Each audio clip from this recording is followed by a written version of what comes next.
Hello dear students, welcome to my science academy. हम पढ़ रहे हैं बीएससी पार्ट थर्ड ईयर की quantum mechanics.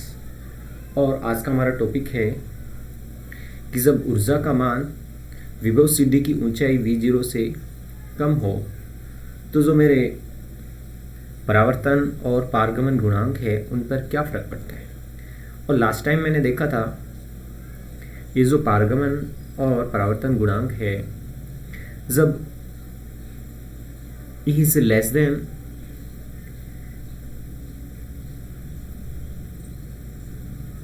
E is less than V0 वाली condition आज देखेंगे। और लास्ट टाइम हमने जो कंडीशन देखी थी E is greater than V0, उस कंडीशन में जो परावर्तन और पारगमन गुणांक है दोनों की हमने वैल्यू कैलकुलेट की थी।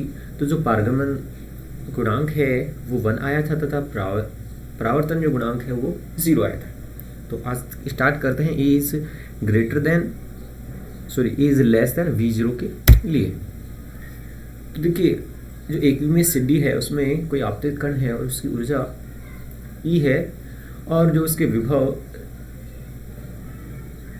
सिद्धि V0 से कम है। तो दोनों क्षेत्रों के लिए हम श्रोडिंगर समीकरण लिखते हैं। तो ये आती है रेल टू साई साई 1 अपन में dx स्क्वायर, ऐसे ही जो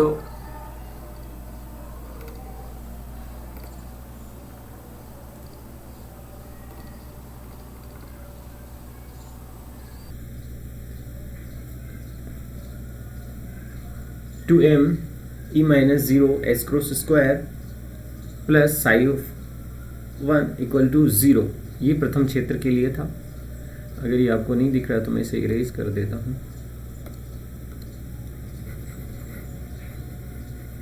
क्या हम दोबारा से लिख लेंगे। ये है डेल टू साई 1 और इक्वेशन फर्स्ट है प्रथम क्षेत्र के लिए, और ऐसे ही जो द्वितीय क्षेत्र उसके लिए del two psi dx square plus 2m e minus V0, जब यानी कि जो इज ग्रेटर देन है V0 से, अपन में h cross square psi second equal to 0, ये द्वितीय क्षेत्र के लिए आ जाती है इक्वेशन। देखिए, अब इनके लिए जो प्रथम और द्वितीय क्षेत्र है उसमें तरंगे किस तरह से होंगी। जो आपतित क्षेत्र है उसके लिए ये ऐसे तरंग दिखा रखी है, ऐसे ही परावर्तित जो तरंग है वो इधर से प्रथम क्षेत्र से परावर्तित हो रही है, और यहाँ द्वितीय क्षेत्र में जो पारगमित तरंग है उसको दिखाया है। और ये कंडीशन है x इज लेस देन 0 के लिए, ये x इक्वल टू 0 के लिए, और यहाँ द्वितीय क्षेत्र में x equal to greater than 0 के लिए, जहाँ x इक्वल टू है V0 के। अब देखिए, प्रथम क्षेत्र में जो श्रोडिंगर समीकरण है उसको मैं यो भी लिख सकता हूँ, डेल टू साई 1 अपन में dx स्क्वायर प्लस k1 का स्क्वायर साइन 1 इक्वल टू 0, जहाँ यदि हम k1 की वैल्यू फाइंड आउट करें यहाँ से तो ये आती है k1 इक्वल टू √2m अपन में s क्रॉस स्क्वायर, इक्वेशन 1 दे देते हैं। अब इसका जब हम सामान्य हल निकालते हैं तो ये आता है, लास्ट टाइम भी हमने निकाला था, psi 1 equal to a e i k1x plus b, ये एक्सपोनेंशियल माइनस i k1x, ये आता है a is greater than V0 वाली कंडीशन के लिए जो लास्ट टाइम हमने देखी थी। द्वितीय क्षेत्र में श्रोडिंगर समीकरण होगी del two psi second dx square minus 2m V0 minus e अपन में h क्रॉस स्क्वायर, चूंकि ये a is less than V0 इसलिए माइनस का साइन लिया मैंने, साई सेकेंड इक्वल टू 0। अब इसको हम इस तरह से भी लिख सकते हैं, del two psi dx square plus i k2 का स्क्वायर साई सेकेंड।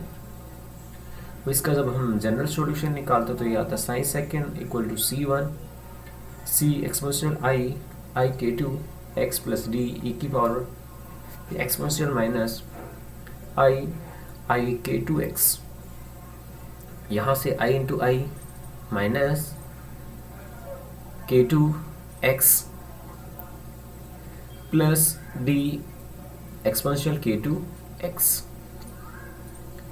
नेक्स्ट देखिए, द्वितीय क्षेत्र में x इज ग्रेटर देन 0, यहाँ जो तरंग फलन है वो परिमित प्रकृति का होना चाहिए।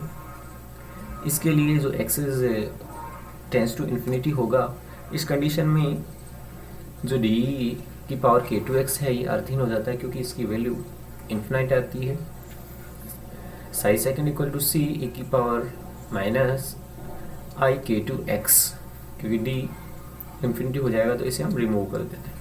k2 की वैल्यू होगी √2m v0 minus e upon में s क्रॉस स्क्वायर इक्वेशन 2। जब हम इसमें जो x इक्वल टू 0 वाला प्रतिबंध लगाते हैं तो जो तरंग फलन है साई फर्स्ट इक्वल टू होता है साई सेकंड के, यानी जो ये फलन है इसका dx के सापेक्ष अवकलन करें और x इक्वल टू 0 पुट करें। ऐसे ही जो तरंग फलन सेकंड है उसका dx के सापेक्ष डिफरेंशिएट करें और x equal to 0 value put करें तो दोनों की वैल्यू आती है सेम। तो जब हम उन इक्वेशन को सोल्व करते हैं तो b की वैल्यू आती है k1 minus I k2 into a upon में k1 प्लस आई k2। ऐसे ही c की वैल्यू आती है 2k1 अपॉन में k1 plus I k2 into a। Equation third दे देते हैं। अब चूंकि इज लेस देन v0 में एक में से d के लिए हम परावर्तन गुणांक निकालें तो ये होगा b into B star upon में a इंटू ए स्टार।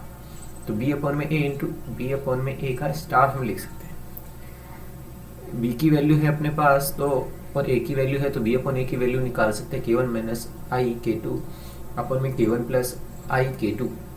जब b स्टार निकालेंगे तो ये माइनस पॉजिटिव हो जाएगा और ये प्लस माइनस हो जाएगा। तो ये a minus B A plus B A plus B A minus B यानी कि a square plus B square का रूप में इसे लिख सकते हैं। तो k1 square plus k2 square upon में k1 प्लस k2 स्क्वायर। तो यहाँ से ओवरऑल आ जाता है 1।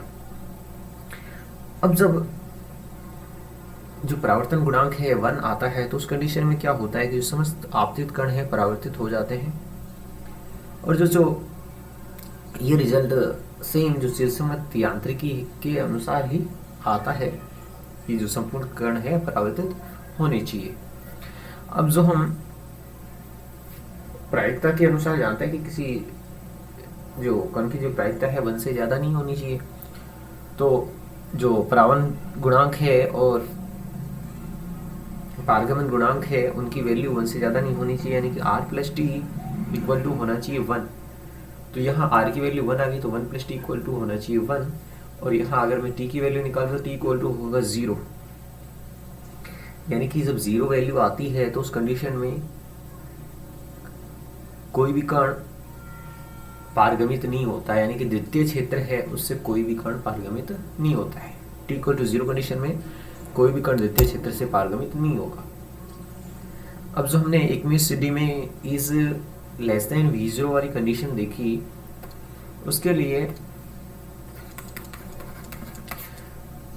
जो तरंग फलन है वो एक आवर्ती फलन होता है और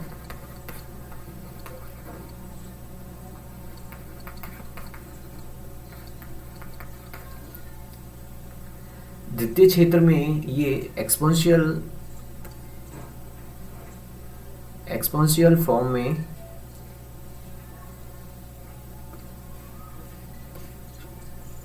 दिखा सकते हैं इसे हम।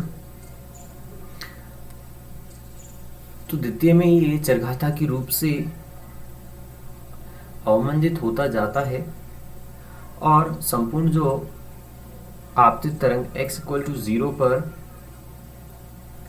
विभव CD में ये परावर्तित हो जाता है। तो ये आज हमने देखा इज लेस देन v0 के लिए विभव CD की ऊंचाई में क्या परिवर्तन हो रहा था। Thanks for watching.